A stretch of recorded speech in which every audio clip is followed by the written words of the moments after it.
नहीं देखा लाइफ में, जो बड़े बुद्धिमान थे, वचन की बड़ी नॉलेज थी, मैंने उनको जाते हुए देखा है जिन्होंने अपनी परीक्षाओं में परमेश्वर को छोड़ा नहीं है।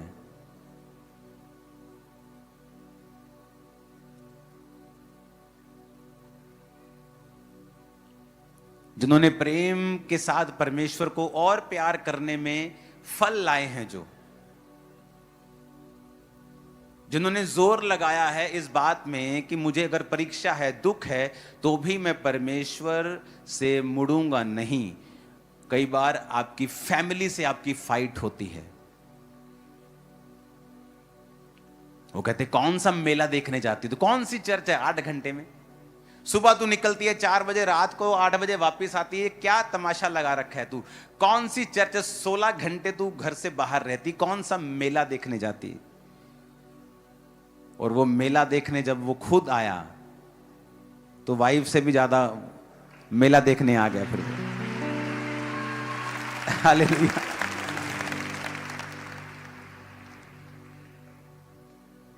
उसने कहा कि अगर तुम्हारे जीवन में सताव है और कष्ट है तो परमेश्वर तुम्हारी ईमानदारी को परख रहा है।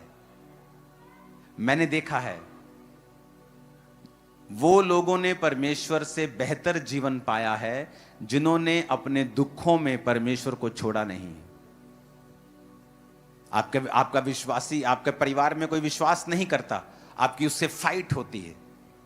वो कहते हैं अगर तेरा परमेश्वर सच्चा है तो बीमार क्यों है तू, तेरी चर्च तो लोगों को हील करती है, तेरी चर्च तो लोगों को छुड़ाती है, तेरा परमेश्वर तो लोगों को आजाद करता है, फाइनेंशियली ब्लेस करता है, पर तू गरीब है, तू बीमार है, तू परीक्षाओं में गुजर रहा है, तेरा परमेश्वर कहां है। अब आप उस परीक्षा के कारण परमेश्वर से दूर होंगे या सब कुछ इग्नोर करके परमेश्वर को पहने रखेंगे, उसके पास रहेंगे। अगर आप ऐसे विश्वासी हैं तो ही आप चलेंगे, नहीं तो नहीं चलेंगे। सब बोलो आमीन। फिर उसने 13 आयत में लिखा, जब किसी की परीक्षा हो वो ना कहे कि मेरी परीक्षा प्रभु की ओर से होती है। अब ये और बात कर रहा है, ये परीक्षा वो परीक्षा नहीं है जो शैतान के सताव के कारण आई। ये वो परीक्षा है जो विश्वासी अपनी ही अभिलाषा से खींचकर और फंसकर परीक्षा में पड़ता है। 15 आयत में लिखा, फिर अभिलाषा गर्भवती होकर पाप को जनती है, पाप बढ़ जाता है तो मृत्यु को उत्पन्न करता है। हे मेरे प्रिय भाइयों, धोखा ना खाओ। ऐसा फिर नहीं है कि आप चोरी कर लें और आप कहें कि परमेश्वर मेरी परीक्षा कर रहा है। लिखा, बुरी बातों से परमेश्वर आपकी परीक्षा नहीं करता है। इन चोरियों से, व्यभिचार से, इन चीजों से आपको बच के रहना है, क्योंकि वो परमेश्वर की ओर से परीक्षा नहीं है, वो शैतान चाहता है आप उसमें फंसें। लेकिन कहता जब सताव आएगा, जब परमेश्वर के नाम के कारण तुम्हारा विरोध होगा, जब तुम्हें अलग अलग बातें बोली जाएंगी, जब तुम्हारे विश्वास को परखा जाएगा, सही होने के बावजूद भी तुम्हारी जिंदगी में कोई दुख होगा, तब वो तुम्हारे जीवन में प्रूफ करेगा, जब तुम प्रभु में बने रहोगे, कि वाकई तुम्हारी ईमानदारी सच्ची है और तुम परमेश्वर के सच्चे भक्त हो, सच्चे बेटे और सच्ची बेटी हो। आमीन। तब मालूम नहीं होगा जब तुम हालेलुया बोलते हो, या तुमने एक भी संडे मिस नहीं किया है, या तुम टाइटर हो, ये तब मालूम होगा जब दुखों में भी तुमने परमेश्वर को छोड़ा नहीं है। यहां सेटल होता है केस कि तुम्हारी लाइफ में कुछ भी हो जाए, तुम्हारा स्टैंड वही है, तुम्हारा परमेश्वर वही है। तुम्हारी प्रार्थना कम नहीं हुई, तुम्हारा चर्च जाना कम नहीं हुआ, तुम्हारी फास्टिंग कम नहीं हुई, तुम्हारा प्रेम परमेश्वर के प्रति कम नहीं हुआ। तुम सिर्फ बड़ी बड़ी मीटिंग पे चर्च नहीं जाते हो, तुम हर संडे जाते हो। हालेलुया। उसने कहा यदि तुमको बुद्धि की घटी हो, 5 आयत में, तो प्रभु से मांग जो बिना उलाहना दिए सबको उदारता से देता है। उसने क्यों बुद्धि की बात यहां पे की है? कहता बुद्धि का अर्थ है कि वो आत्मिक योग्यता जिसके द्वारा हम परमेश्वर के दृष्टिकोण से जीवन और उसके व्यवहार देख और मूल्यांकन कर सकते हैं। जिसका मतलब है कि बुद्धि यानी वो आत्मिक योग्यता, वो एबिलिटी वो समझ जिससे हम परमेश्वर के दृष्टिकोण से, कि परमेश्वर मेरे जीवन को जिसमें मैं अभी हूं किस तरह से देख रहा है। अगर मैं यूसुफ हूं और गड्ढे में हूं, यूसुफ तो अपने आप को गड्ढे में देख रहा है, लेकिन परमेश्वर का दृष्टिकोण यह है, अब यह गड्ढे से मिस्र में जाएगा, वहां से जेल में जाएगा और जेल से प्रधानमंत्री की कुर्सी तक जाएगा। कहता अब तुम वो बुद्धि मांगो जिससे तुम परमेश्वर के दृष्टिकोण से, तुम परमेश्वर की निगाहों से अपने जीवन को मूल्यांकन कर सको, देख सको, उसको तोल सको कि मेरे जीवन में जो हो रहा है उसका आत्मिक मतलब क्या है। क्योंकि जो आपके जीवन में हो रहा है वो नॉर्मल नहीं है, वो चैलेंजिंग है।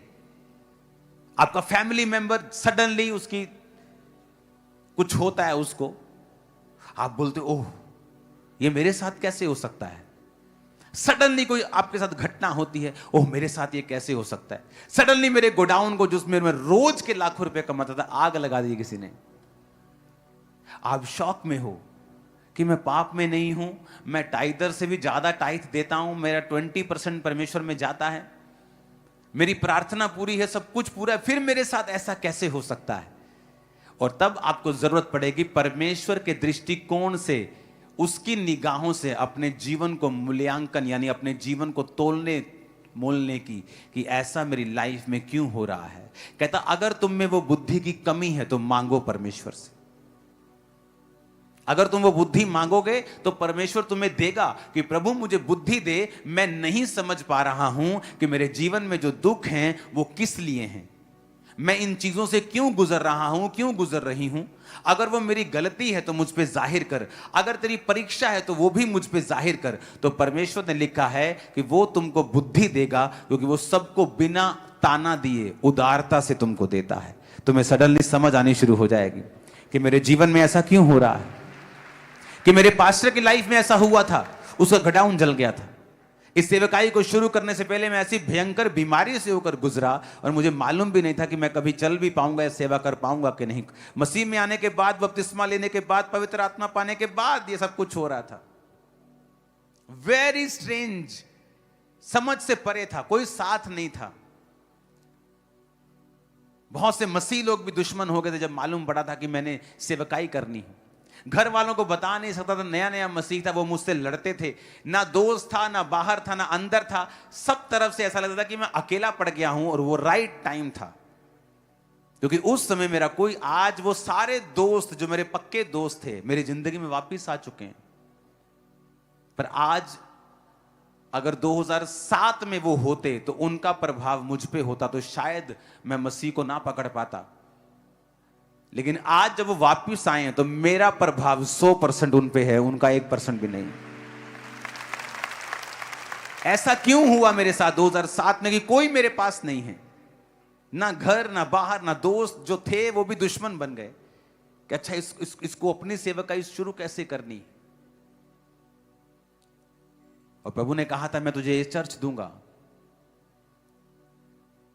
तो होता क्या था, जब शाम में मेरे पास कोई काम नहीं होता था, अपना बिजनेस कर लिया, अब ना कोई दोस्त है ना कोई कुछ, ने घर में मैं ऐसे काम करता जैसे मैनेजर आता है बाहर से, उसको कोई मतलब नहीं है, वो महीने बाद अपनी पॉकेट मनी लेता है, उसने क्या खाया है, कहां वो जाएगा शाम को, उसका हार्ट क्या है, उसका दिल क्या है, वो उदास क्यों है, कोई मतलब नहीं था किसी को।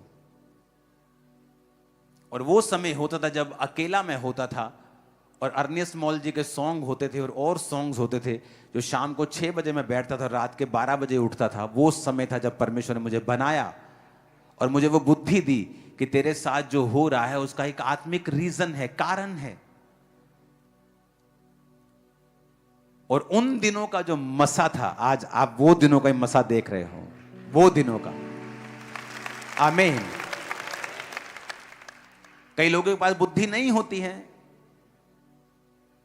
एक औरत जब चर्च में आई तो उसका बेटा मर गया, बेटा जब मर गया तो बैक हो गई। वो जब बैक स्लाइड हो गई तो काफी साल बैक स्लाइड रही, बच्चे बड़े हो गए, उनकी जिंदगी में मुसीबतें आने लगी। जब बड़ी बड़ी मुसीबतें आने लगी तो फिर से जब खामरा चर्च खुली तो वो खामरा चर्च में आई और बोलती 31 साल पहले मैंने परमेश्वर को छोड़ दिया था। मैंने कहा छोड़ के कुछ बना? नहीं बना। मुसीबतें घटी? नहीं घटी। काश उस समय तूने परीक्षा में वफादारी दिखाई होती और आज तू किसी अच्छी जगह पे, पोजीशन पे स्टैंड कर रही होती। लेकिन फिर उसने परमेश्वर को जीवन दिया और परमेश्वर ने उसके लोगों को फिर छूना शुरू किया, उसकी फैमिली को छूना शुरू किया। लोग होते हैं जो एक इंसिडेंट, एक घटना के बाद परमेश्वर को छोड़ देते हैं। कोई 10 साल बाद वापस आता है, क्योंकि आना तो परमेश्वर के संग ही है। जब मालूम होता है कि परमेश्वर से हटने के बाद मुसीबतें कम नहीं होगी, शैतान आपको छोड़ के जाएगा नहीं, वो तो बढ़ेगा। अपने पड़ोसी को बोलो बुद्धि, आत्मिक बुद्धि, योग्यता, परमेश्वर की दृष्टि से सब कुछ देखने की। आमीन, आमीन। लेकिन हमें बुद्धि प्राप्त करने के लिए प्रभु के पास जाने और विश्वास पूर्वक उससे मांगने की जरूरत है। कि हमें विश्वास से प्रभु से मांगना है कि प्रभु मैं जिस चीज से गुजर रहा हूं मुझे अपनी बुद्धि दें, मैं देख सकूं, मैं हटूं ना। मुझे अपनी विजडम दें कि मैं अपनी जिंदगी को देख सकूं कि मेरी लाइफ में ऐसा क्यों हो रहा है। क्योंकि विश्वास बिना परमेश्वर को प्रसन्न करना अनहोना है। आप उसे प्रसन्न नहीं कर सकते अगर आपकी लाइफ में विश्वास नहीं है तो। Hallelujah, hallelujah. एक विश्वासी को डेडिकेटेड होना चाहिए। इस साल हम करोड़ों में सुसमाचार को बांटेंगे। इस साल चर्च ने फैसला किया है। पहले एक प्रिंटिंग प्रेस थी मेरी जो चर्च का काम करती थी, लेकिन अब वो डिमांड करोड़ों पम्फलेट्स की है एवरी ईयर। चर्च में बहुत सारी सुसमाचार की टीमें थी। बहुत जल्दी मैं आपको बुलाऊंगा जिन लोगों ने चर्च में आकर सुसमाचार टीम का जो हिस्सा बने हैं। मैं आपके साथ जल्दी मीटिंग करूंगा, खाना खाएंगे इकट्ठे हम एक दिन। अब सोच रहे हैं सभी मैं क्यों नहीं आया। तो चर्च एक प्रिंटिंग प्रेस नई बाय कर रही है। उसका टोटल खर्चा 1 CR के करीब होगा। 60 लाख की, 70 लाख की मशीन होगी, बाकी सब खर्चे होंगे। तो उसे 15-20 दिनों में हमें बाय करना है और आपको अपने बीज 15-20 दिनों के अंदर ही सबमिट करवाने हैं। क्योंकि उसकी इंस्टॉलेशन में भी 4-5-6 दिन 10 दिन जाते हैं। और वो 4 कलर मशीन है जिससे जल्दी जल्दी छपते हैं। बार बार पेज को दोबारा वापस अंदर देना पड़ता है, फिर निकलता है, फिर जाना पड़ता है। लेकिन जो ये मशीन होगी जो एक बार में ही पंफलेट को छापेगी। ऐसी टीमें हैं जिन्होंने 60 लाख पंफलेट हमसे मांगे हैं 1 साल के। उनके पास पैसा जितना होता है वो यूज कर लेते हैं, लेकिन तो फिर वो कर नहीं पाते। चर्च अलग से करती है, वो एक अलग टीम्स बनी हुई है, अलग अलग हर बंदा सुसमाचार फैला रहा है। तो हमने फैसला किया कि चर्च उनको जल्दी ही प्रोवाइड करके देगी जितना चर्च कर पाएगी। आप में से जितने लोग सुसमाचार में इवेंजलिज्म पार्टनरशिप में आएंगे, आपकी भी मीटिंग होगी प्रेयर माउंटेन में। और उस इवेंजलिज्म पार्टनरशिप से ये हेल्प होगी कि हम ज्यादा से ज्यादा लोगों को सुसमाचार देंगे।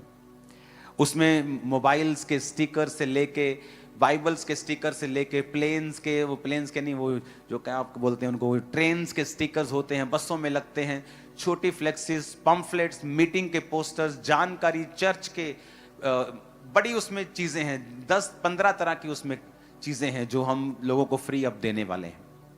तो आपको प्रार्थना भी करनी है क्योंकि इस साल सुसमाचार करोड़ों में जाएगा इन जीसस नेम। और वो मशीन बाय करने के लिए आपको अपना नाम जरूर लिखवाना है कि मैं उसमें अपने हिस्से को देना चाहता हूं। क्योंकि चर्च के और भी काम हैं रेगुलरली जो चल रहे हैं और बड़ी रीति के साथ चल रहे हैं। तो मैं चाहता नहीं कि वो काम रुकें, हम एक काम करें दूसरा रुक जाए। तो आपको अपने बीजों को रेगुलरली जमा करवाना है।